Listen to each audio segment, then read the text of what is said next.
সমস্যা বুঝতে পারতেছ না, কারণ হোয়াইল লুপে আমরা এই কাজটা একই কাজটা করছি। এখানে তোমাদের ফুল লাইনের সমস্যা সেটা বলো। এখানে ফুল লাইনটাতে সমস্যা কি, কারণ হোয়াইল লুপে আমরা করছি। আচ্ছা, প্রথম যেটা কাজ করছি, যেহেতু আমি নামতা নিব, মানে আমি কোন ধরনের নামতা নিব সেটা আমি ঠিক করে দিব, সেই জন্য আমাকে ইনপুট ফাংশনটা নেওয়া লাগে। সেই জন্য আমি নাম্বার নামে একটা ভ্যারিয়েবল নিছি এবং ইনপুট কথাটা ইনপুট ফাংশনটা ব্যবহার করছি এবং লিখছি ইন্টারের নাম্বার। এখন আমরা এই তিনটা জায়গায় বেশিরভাগ ভুল করি। এই যে আমি এখানে লিখছি যে ইন্টারের নাম্বার, এটার সাথে এটার কোনো সম্পর্ক না, এটা হচ্ছে ভ্যারিয়েবল। আর এটা তোমার লেখার সৌন্দর্য বাড়ানোর জন্য আমি ইন্টারে নাম্বার দিছি। আমি যদি খালি ইন্টার এ দেই তাতেও কোনো সমস্যা নাই, সেজন্য আমি সুন্দরভাবে লেখা বোঝা যায়, সেজন্য আমি লিখছি ইন্টারের নাম্বার। এই জায়গার সাথে এই যে তুমি ভ্যারিয়েবলটা নিছো এটা কোনো সম্পর্ক নাই। এখন আসো, যেহেতু আমি ইনপুট ফাংশন ব্যবহার করছি, এটার মানে হচ্ছে আমি ইউজারের কাছ থেকে কিছু একটা চাচ্ছি, মানে আমি একটা নাম্বার চাচ্ছি ইউজারের কাছ থেকে। এখন নাম্বারটা সে আমাকে দিবে, সেই নাম্বারটা আমি দেখবো কিভাবে? আমি কি বলছি যে কোনো কিছুর আউটপুট দেখতে গেলে কি ফাংশন ব্যবহার করতে হয়? প্রিন্ট ফাংশন ব্যবহার করতে হয়। আউটপুট, কোনো কিছু আউটপুট যেটা আমরা নিজের চোখে দেখতে পারি সেটা হচ্ছে আউটপুট, সেটা করতে গেলে প্রিন্ট ফাংশন ব্যবহার করতে হয়। আর আমি যদি কোনো কিছু নিতে চাই ইউজারের কাছ থেকে, তখন ইনপুট ফাংশন ব্যবহার করতে হয়। তার মানে ইনপুটের দ্বারা আমি প্রথমে একটা নাম্বার নিয়ে নিলাম, ওই নাম্বারটা আমি দেখতে চাই, সেটা দেখবো প্রিন্ট ফাংশনের মাধ্যমে। ওখানে আমি লিখছি ইন্টারের নাম্বার। এখন আসো, প্রিন্ট বলতেছে তুমি যে নাম্বারটা চাচ্ছ সেটা কোথায় আছে।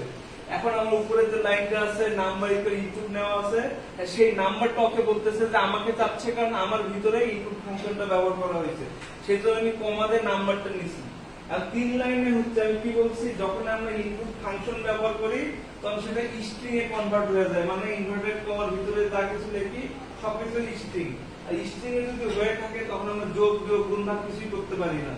সেই জন্য আমি স্ট্রিংটাকে ইন্টিজারে নিয়ে আসার জন্য এখানে আমি যা ভ্যারিয়েবল নিয়েছিলাম ওই ভ্যারিয়েবলটাকে রাখছি, নাম্বারই রাখছি, এবং খালি এখানে লিখছি ইন্টিজার।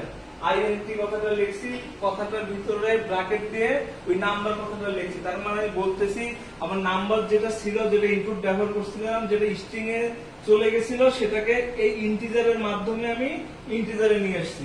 এই 3টা লাইন শেষ।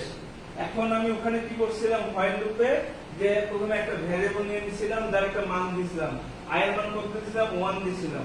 তারপরে লাইনে লিখছিলাম যে while i greater than equal 10, মানে আমার i এর মান 1 হবে এবং 10 পর্যন্ত চলবে, তাই তো?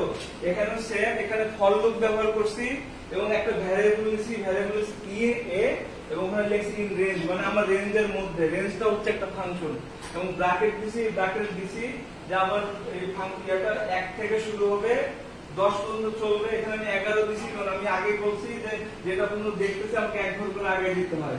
11 নিছি এবং পরে 1 দিছি, আমরা একটার পর একটা চেঞ্জ হওয়ার জন্য, 1 এর বদলে 2 হয়, 2 এর বদলে 3 হয়, এটা হওয়ার জন্য আমি 1 দিছি। তারপরে সেম আগের মতো প্রিন্টে প্রথমে নাম্বার কথাটা লিখছি, কারণ আমার নাম্বারটার ভিতরে আমার ইয়াটা আছে, যেই ঘরের নামতা আমি দেখতে চাই সেটা আছে। যদি 4 এর ঘরের নামতা চাই সেটা আমার এখানে বসলো, বসার পরে 4 এবং পরে আছে গুণ, গুণের পরে এ আছে, এর মান কত? প্রথমে 1, তারপরে কি আছে, ইকুয়াল আছে, তারপরে এই নাম্বারটা তোমার এই যে এর যে মান দুটো গুণ হয়ে যেটা হবে সেটা বসবে। এইভাবে সে 10 পর্যন্ত চলবে। ক্লিয়ার? নেক্সট ক্লাসে আমরা অ্যারে শিখব, কিভাবে অ্যারে প্রিন্ট করতে হয়।